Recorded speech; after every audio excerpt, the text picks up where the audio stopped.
In this episode, I am going to build a homemade oval helix. Stick around.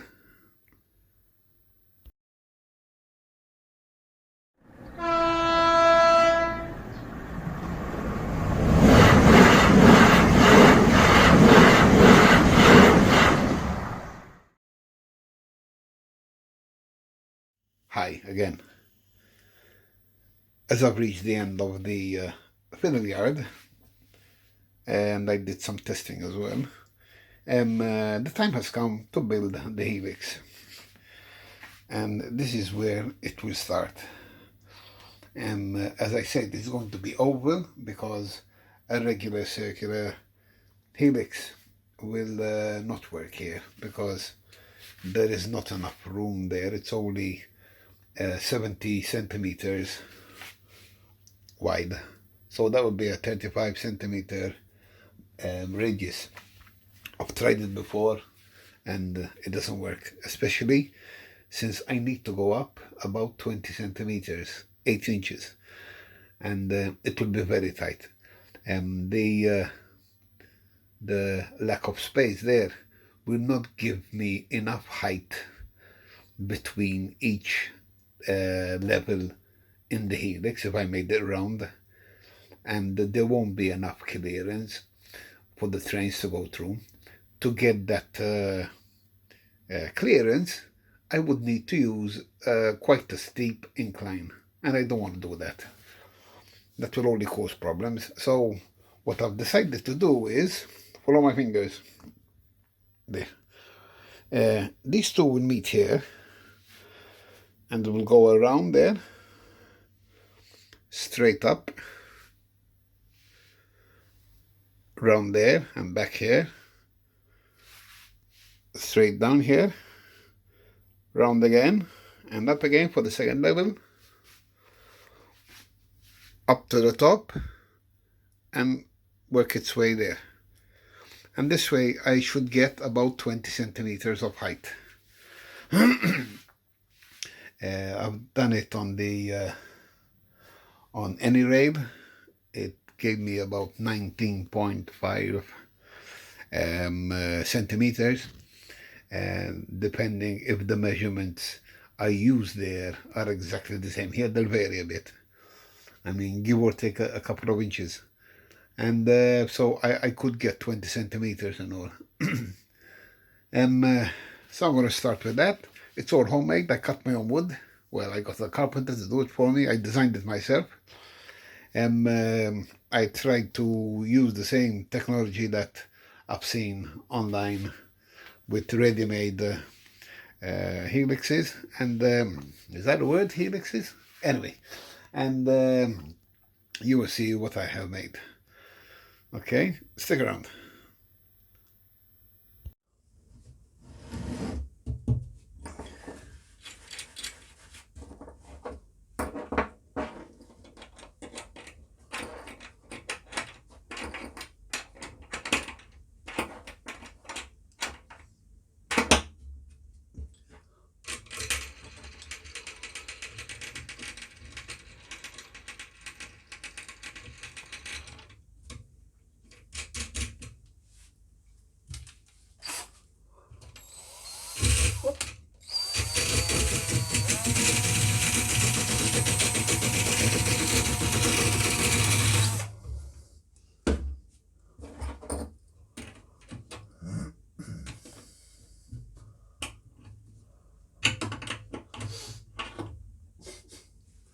I bought this in the UK in a car boot sale. The guy wanted £2 for it.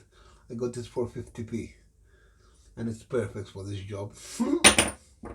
Anyway, maybe you've noticed I'm only using one threaded one threaded rod along the side. Well, I don't have room. It's not wide enough here, and I can't make this narrower, because if I make this narrower, then the radius will be smaller. So I'm going for one stud in the middle, and you'll find your piece of rail. And when I tested this out, it's dual lane. Um, the washer in between is slightly wider than the set track spacer from Pico, and that is what I had used for the fiddle yard around the bend. So if I keep this space all the way around the helix, I should be okay. I mean, there will be no overhang problems, you know, hitting or especially around the bend. So far I've done. Let me show you. I've started here. That's the start there. I will make my own incline from this height down to nothing all the way to the track. That's sort of polystyrene like I've done before. We'll go in there. That's the first height. There, yes, there. Look, I used two rods there. I can afford the space there, but nowhere else. There, and I've reached up here. Now the next one there is this here. Obviously, that would be higher. I have another rod over there. So let me get on with it. Here you can see I just finished gluing one of the semicircles. What I do is I get one of the plates. I find the center, obviously, center in both directions, and I make sure that it's glued in line with the joint in the middle. I leave enough space on each side for one of these washers because the rod will go right through it, and the same on the other side. And this way I can control the height, adjust the height of the of that part of the helix. It is now time to build this part here. This is the link line from this thickness down to the baseboard, all the way to the points. It should be 1 in 50, but unfortunately I don't have 50 centimeters there, and that's 9mm wood. I'm going to do it for what it is and take it from there. What I'm doing is this. Let me remove this. I planed out some polystyrene on my homemade hot wire cutter here, and now I've put a 9mm piece of wood there like this, just to get the thickness. Camera in the way. Anyway, between the aluminium strip and the top, and I brought it all the way down here. This is long enough. Wait. This is long enough to reach the points there. I brought it all the way down here. A bit of adjustments. This will be the incline here. So now with my other hot wire cutter, I'll go through it and rest the hot wire on this aluminium here, and there's a similar one on the other side, and that will give me the gradient I want, the incline from the points to the beginning of the wood. Let me do that now.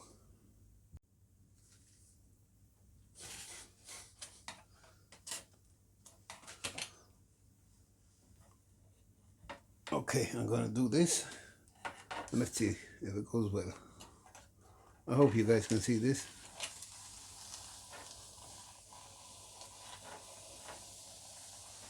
Watch my fingers.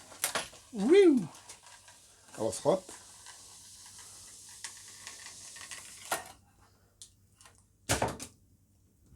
And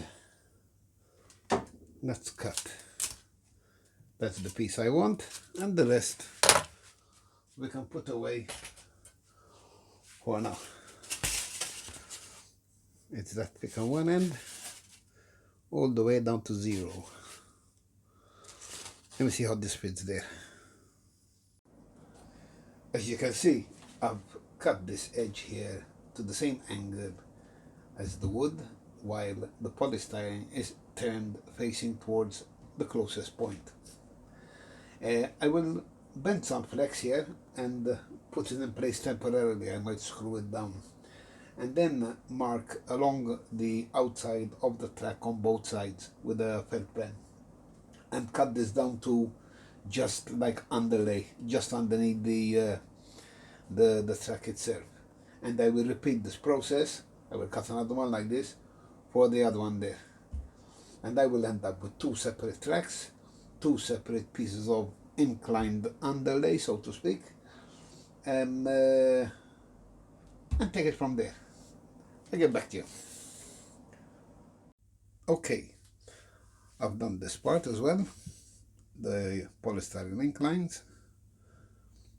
I put some temporary track so I can follow it with polystyrene, and there, both lanes.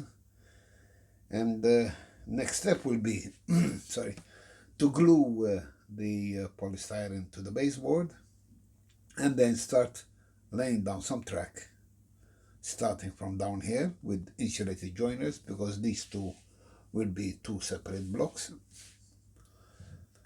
And I'm going to work my way up around the helix all the way there to the very top where I showed you yesterday, and it will stop somewhere here on the next level. So until then. Okay, I finished the first level, and like a kid with a new toy, I want to show it off. So I'm going to send one train up, and we'll follow it there. Here goes. I'm setting it off at about 50 kilometers an hour. Not too fast.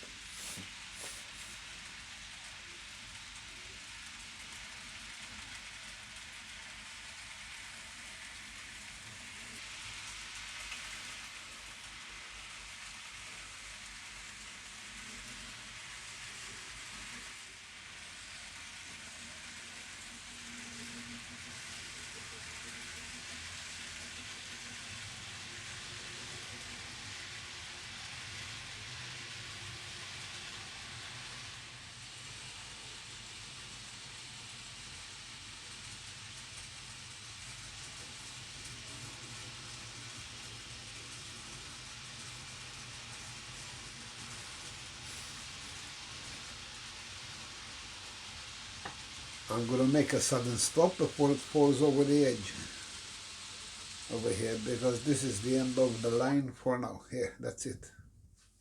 So far I've gone this far.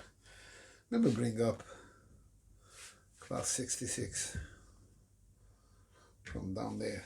Let me find it.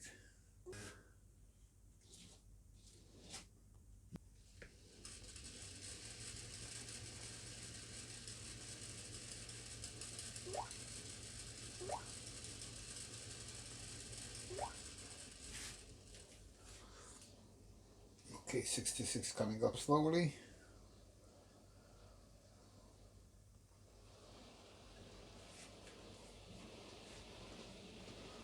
Let's try and follow it.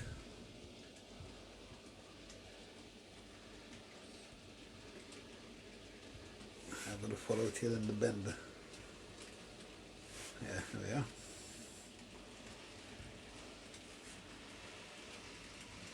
This would be the down track coming down to the feeder yard. So in reality it would not be reversing, it would be coming down forward. So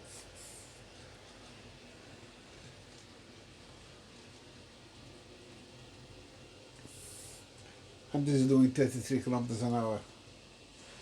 Let's put up to 40. The incline is at 1:50 ratio, 2%. I kept to that as much as I could, so I won't have any issues with trains getting stuck. It's too steep and wheels spinning. Hang on, I need a sudden stop again. There we are. Oop. There. end of the line. So I have both of them here now, and I'm going to send them both together. Give me a chance when I get this going. Now, 66 that way, that way. Both of them at 40 kilometers an hour. I'm going to try. And here goes. Whoop, whoop, whoop, whoop, stop. 33 wrong way. Okay, and now. That was scary. Going over the edge. There's a lot of clearance between the wagons there around the bend, that keeping those washers as spacers was a very good idea.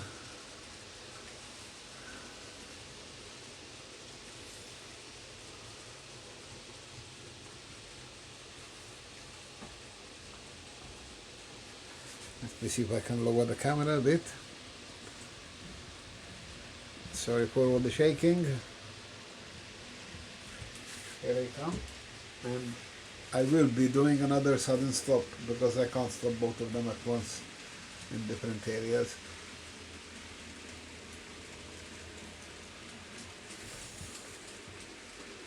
And here they're going back where they originally came from.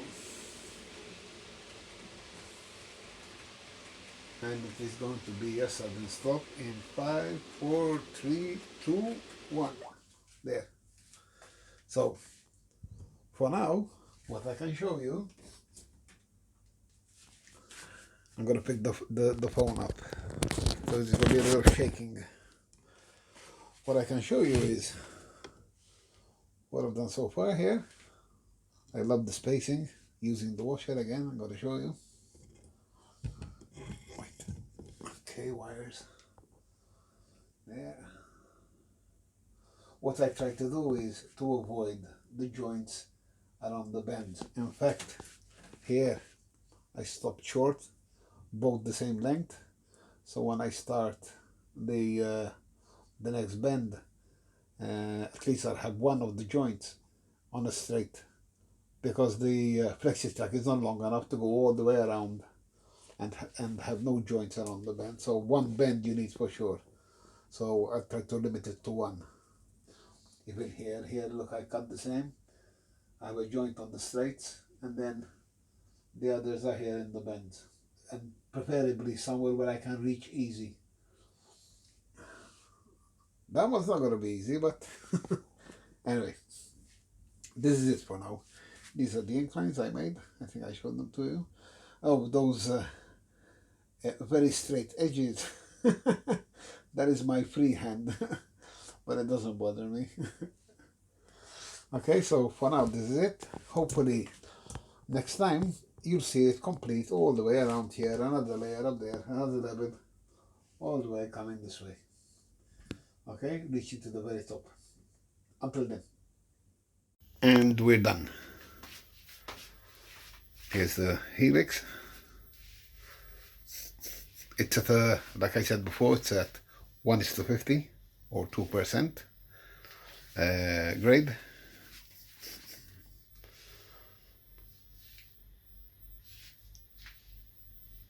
And at the very top, I joined it to another Helix on the other side, which I built before this one.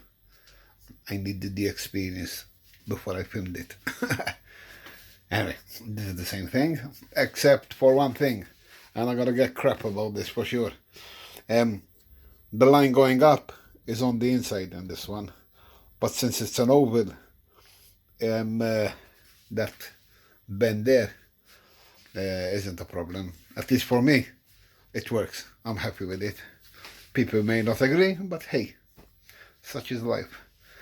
I joined them at the top for the time being, because eventually those this line and that line will be going in their own direction, meeting at the top on the main layout. So temporarily I am simulating the layout at the top. I just want the train to go up there and come down the other end.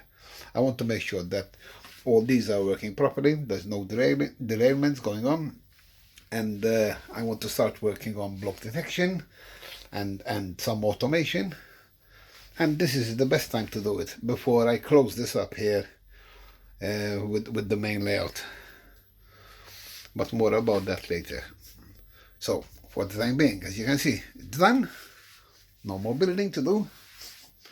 I'm sure there are going to be problems to fix, but anyway. So today I'm going to run some trains for the first time. So here goes. Oops. There you are, number one. Go on, dirty tracks.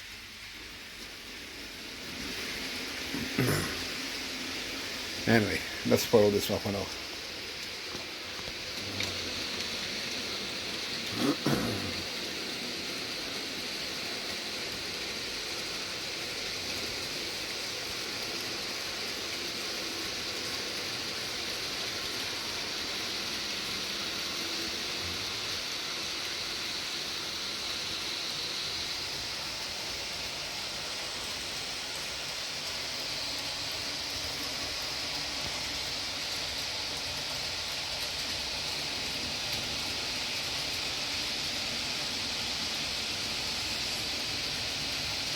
I want to cut those extra lengths of these rods, like this one here. That's a good size. I don't need them any longer, and this one I want to cut. I've been injuring myself on the top. If you notice, they're all double nuts now to prevent more scratching. Here comes the other one.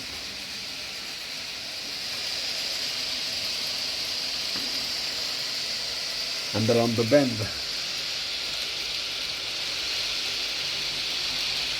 Perfect. The spacing is quite good. I'm happy with it.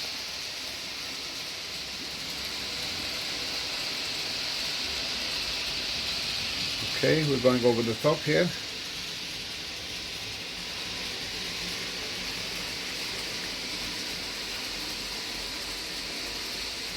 There's 20 centimeters, they're 8 inches. And as you can see, the incline is pretty mild. Here, watch this one coming through here.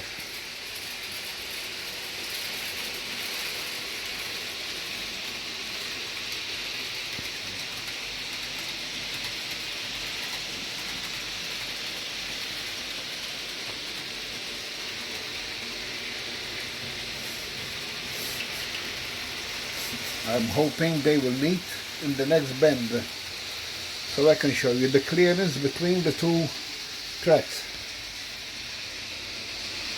Yep, it's gonna happen. Let me keep the camera here. Here it comes. Oh, perfect. Lots of clearance there. The wood underneath the tracks is 8 centimeters wide, and like I said before, I'm keeping to that gap there with the washer, which I found to work very well, as you can see. And here's the 66 coming in. Let me take it down to the yard and watch it coming from here without me shaking.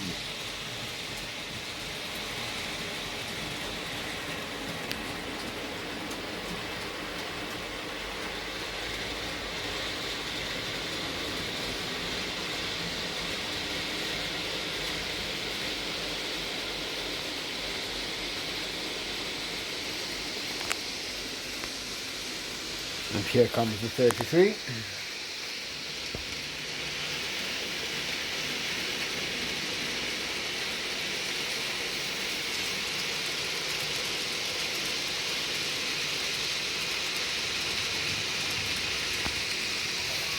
And they're going to meet again for the last time. I'll let the 33 come into the fiddle yard and end this video.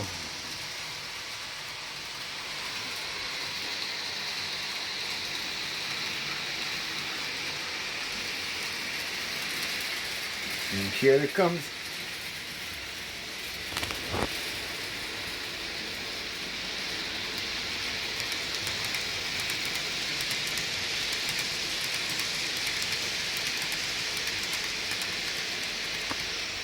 There, all done. I hope you like. I'd like to hear your comments about the oval helix and the way I set up the fiddle yard and about the performance of it all. Thanks very much for watching. Be safe.